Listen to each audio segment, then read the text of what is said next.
Hi guys, day 13 of our read aloud. I am reading chapter 30, The Backstabber's Blight. Here we go. At first, Sir Toad refused to believe it, but when he looked for himself, he found only an empty place in the box where the emerald eyes had been. Good heavens, he said, recalling his skirmish with the ape in the corridor. This is all my fault. I dropped the box. They must have fallen out. His voice quavered. Peter, I am so sorry. Despite his uncanny ears, the boy could not hear his friend, nor could he hear Frederick bobbing in the water beside him or the clash of battle or the children screaming. Peter could hear nothing but the hollow sob of his own despair. He had sailed overseas, trekked over sands, survived thieves, apes, and even dragons, all with the confidence that when the moment was right, the fantastic eyes was just what he needed. He had even let himself half believe that his final pair was proof that he was some kind of prince. But no more. Without the emerald eyes, Peter was forced to acknowledge the truth. They were doomed. Incarnadine would execute the children, rebuild his fleet, and sail out to conquer the world. And it was all Peter's fault. His cheeks grew hot when he considered how it was. He, who had led Peg and the others into this war. Or they couldn't win. The eyes are gone. Along with any hope we had of victory, he said. We have to surrender. Up to this point, Sir Toad had been sympathetic, but no more. Surrender?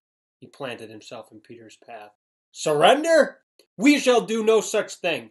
We made a promise to the professor, to Peg, to Simon, to ourselves that we would see this quest through. Our friends are depending on us. You may never have to peer into a looking glass, Peter, but I will, and I don't want to see a coward staring back at me. I'm fighting, and if that means death, so be it. I'd rather die a martyr than live a milksop. The knight spoke with such passion that Peter had no opportunity to interrupt. Instead, he was forced to listen. With every word, he felt more ashamed. Here was his best friend, unable to even hold a weapon, declaring that he was ready to fight to the death. In the silence that followed, Peter again heard voices behind the palace walls, but this time he truly listened. He heard Simon and Titus squawking, Long live the line! He heard Scrape and Lillian shouting, Protect Her Majesty! And above them all, he heard Peg telling the children not to be scared because Prince No Name is coming. Peter knew that to give up was to turn his back on destiny. His destiny. Fantastic eyes or not, he was committed. The boy reached inside his bag and wrapped his fingers around the cold metal of his fishhook. He removed the weapon, feeling its perfect weight in his hand. Frederick sloshed closer to shore. Not to pry, mate, he gave a nervous chuckle. But you ain't planning to fish with that, are you? No. He turned toward the palace, his face grave. I'm planning to fight.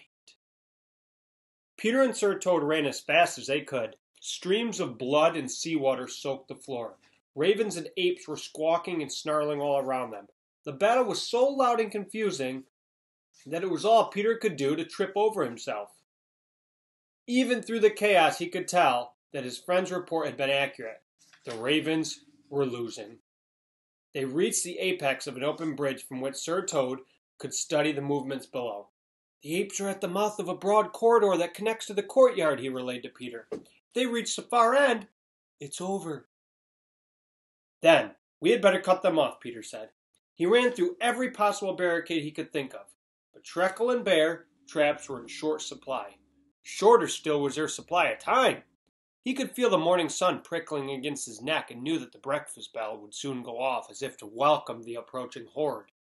It was in thinking of the bell that Peter recalled his first night in the palace. After the chime struck, all the doors had automatically locked. We don't need to build a barrier, he said suddenly. The king's got one ready. Made for us. This time it was Peter who led the way through the battlefield. He kept his body crouched low, running his long fingers along the wall. He was looking for the secret passage that Peg's friends had used when they kidnapped him. If he could just get through in time, there might be a chance. The boy soon found a space in the mortar. This is the spot, he said, pulling back a stone. He helped Sir Toad into the passage and wiggled in after him. Within the walls, the cries of battle lessened to a low roar. The space was too narrow for Peter to carry Sir Toad, and the knight was forced to follow, blindly tripping over sharp metal cogs with nearly every step. On my first night here, the boy explained, I came across the gate that blocked off the eating hall from the rest of the palace. I think we might be able to use it to stop the apes. He decided not to mention that if they were still inside the walls when the breakfast bell rang, they would be crushed flat by the gears. Peter soon found the iron gate, which hung suspended from the motionless clockwork. He could hear battle sounds echoing through a broad slot at his feet. In one direction, apes were hunting ravens. In the other direction, the grown-ups were hunting children. Sounds like we're just in time, he said, taking hold of Sir Toad and dropping him through the gap. The two of them landed in the middle of the corridor just ahead of the approaching apes. Peter ran to the wall and began searching with his hands. I see a switch just to your left, Sir Toad said. The boy took hold of the lever and pulled with all of his strength. There came a heavy wrenching sound, and the gate clank, clank, clanked down from the ceiling. The lockpick's cutting us off from the childers, Longclaw said, tossing a dead raven aside. Stop 'em! He and his grunts charged ahead, hurling whatever weapons they had. Peter and Sir Toad ducked as the spears, shields, pikes, and helmets clattered against the descending gate. The assault crescendoed with an ugly, screeching sound. The gate had stopped moving. Oh, drat, Sir Toad said. There's a poleaxe wedged in the track along the wall. He looked up to see the apes racing for them at full bore. Never fear. I think I can work it loose. Before Peter could object, Sir Toad ran to the other side and took the handle in his teeth. He pulled the axe free and the gate crashed down between them. Sir Toad! Peter pulled against the iron barrier. Go, your majesty, he called from the other side. The knight arched his back and faced the approaching horde. I'll fight with the ravens. Peter nodded, and without another word, two friends parted, each diving headlong into battle. The situation in the eating hall was looking truly hopeless. The adults had gotten the hang of their spears and could now poke and jab like a proper mob. Children ran frantic circles around their parents, trying to wear them out without getting skewered. Scrape had wrestled the weapon from one of the adults and rushed to get Peg away from the king. He and a few others formed a tight circle around her, keeping as much distance as possible between Peg and her uncle. King Incarnadine stalked them through the chaos. He wielded not one, but two swords, which he used to back down anyone in his path. His face bore a delighted grin. He had dreamed of this moment for 10 years and wanted to savor every minute. The breakfast bell began to ring high above them, momentarily drowning out the battle. With each stroke, the water covering the ground trembled, shook. By the time the bell finally stopped, Incarnadine had cornered them. He smirked down at Peg. Time's up, your majesty, he said. You stay away from her, scraped Worm, sounding braver than he felt. Marbles and Timothy stood with him, each clutching their own spear. Or what? You'll stick me? The king walked forward, letting the points knock uselessly against his armor. A sweep of his arm sent all three children sprawling. Peg crouched in the water, defenseless and alone. Looks like you're all out of heroes, he said with a mock sympathy. The princess tried to flee, but her uncle was ready. Enough running! He gave her a sharp cut across the Achilles tendon that hobbled her instantly. The Achilles is that little thing right behind your, right in your ankle, on the back part of your ankle. You can kind of feel it. It's right above your heel. That part right there. If anything happens there, you pretty much can't walk on that leg. Peg collapsed, screaming as her wound filled with salty water. Stop bawling! If I'd known you would have grown up to be such a nuisance, I would have murdered you in your crib. He took hold of her collar and raised her above the crowd. Attention, citizens, he called. The adults all immediately ceased their spear play. Do not kill the monsters just yet. I want them to witness something first. This is what comes of all of you who defy your great ruler. Hurrah for our great ruler, the people shouted back. Incarnadine carried a flailing Peg to a low stone step in back of the hall. He forced the girl to her knees and placed her head against the step. The princess winced as the rough surface scraped her cheek. She desperately scanned the faces of her shivering subjects. What a fool she had been to think that these children could topple a kingdom. Soon they would be dead, and it was all her fault. "You've won," she said, her throat stinging at the wounds. "Now kill me." "If you insist." The man carefully positioned his blade above her throat. "Hold still, if you know what's good for you. As I say, measure twice, cut one." "Let her go, imposter!" A hush fell over the crowd as every adult turned to see who would dare insult their king. Standing in the corridor was a dirty boy of 10, clutching a long, silver fishhook. The vision sent a chill through the king's armored body. He could see that it was the lockpick who had stolen his maps. But something about the boy changed. He now looked less like some filthy urchin and more like Incarnadine's own brother, whom the king had murdered in this very hall. "What trick is this?" he breathed. "My name is Peter Nimble," the boy replied. He walked steadily through the mob, keeping his every sense trained on the king. "True heir to the throne of Hazelport. 10 years ago you murdered my father and stole his crown. I have come to take it back." The king knew at once Peter was speaking the truth. He looked to his subjects who were watching the boy with uncertainty. "I command you not to listen to him," he blurted. "His voice will turn the whole lot of you into stone." The grown-ups jammed fingers into each ear as to not hear.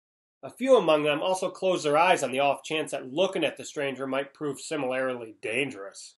The children, however, defied the command. A murmur filled the eating hall as Peter walked past. "It's really him. It's Prince No Name." "Lies!" Incarnadine bellowed, unconsciously gripping the diadem upon his head. "He's a saboteur sent to destroy my kingdom." He had spent 10 long years brainwashing these people and wasn't about to let some prodigal brat ruin it for him. He dug a spurred heel into Peg's cheek, causing her to scream. "Silence those children this instant, or I'll cut the girl's head off." "They can't be silenced," Peter said calmly. He raised his fishhook, pointing it straight at the king.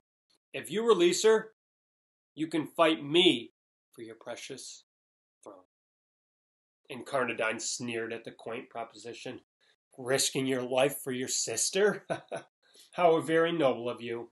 He lifted Peg from the step and hurled her into the crowd. "Hold her fast," he ordered the 2 nearest adults, who set to wrestling her down. "After I finish the boy, I'll come back for her."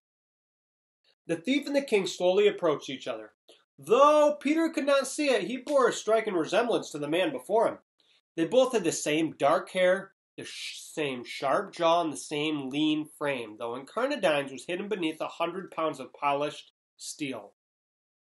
Peter listened to the sound of the clockwork whirring beneath the gleaming plate metal. Springs tightening, pistons churning, gears grinding. Who knew what terrible powers that suit possessed? The two were now pacing around each other in a slow circle.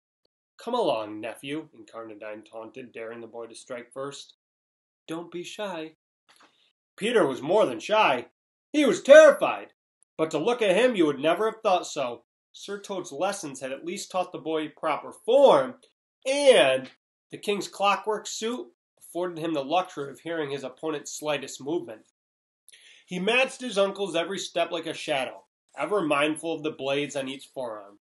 At last Peter heard an opening. He lunged forward, sweeping the hook through the air.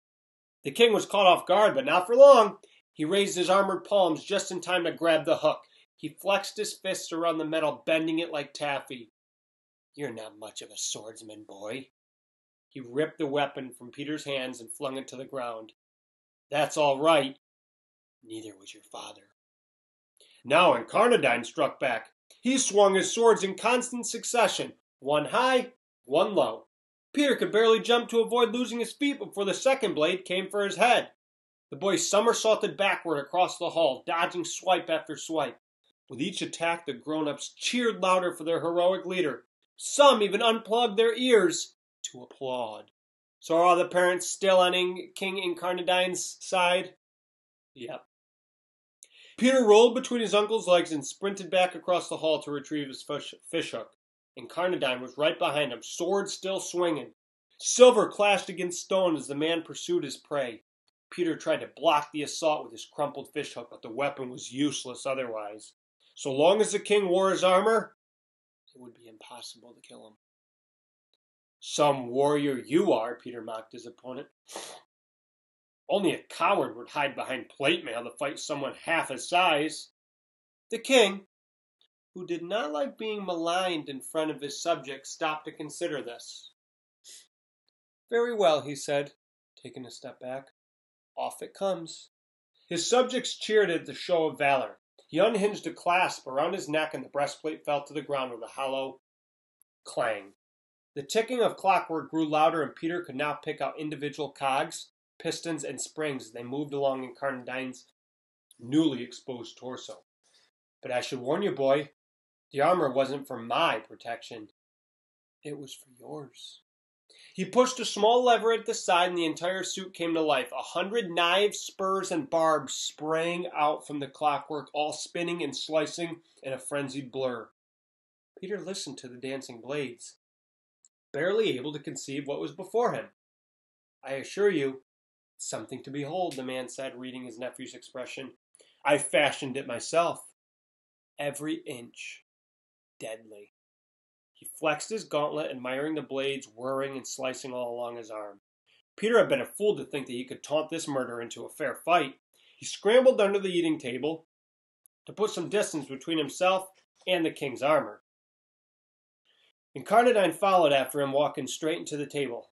The moment his suit touched the wood, the gears grabbed hold, chewing and slicing and crushing it into a million splinters. Adults and children shielded themselves as wooden shrapnel exploded in all directions. Peter ignored the sounds and kept running until he came against the clock tower wall. He rattled the maintenance door but found it had been sealed shut with some kind of mortar or cement. His only other option was a staircase jutting out from the facade. He had no idea where it might lead, but at least it would buy him some time. He clambered up the stone steps, zigzagging higher and higher above the hall. The king watched him, somewhat amused. A dead end, he called. Too perfect. Peter discovered too late what his uncle meant. The stairs ended at a platform 50 feet above the courtyard floor. He searched in vain for a hatch or ladder, but could find nothing that would help him escape. Now that Peter was thoroughly trapped, and Carnadine took his time moving up the steps. He gloated as he climbed.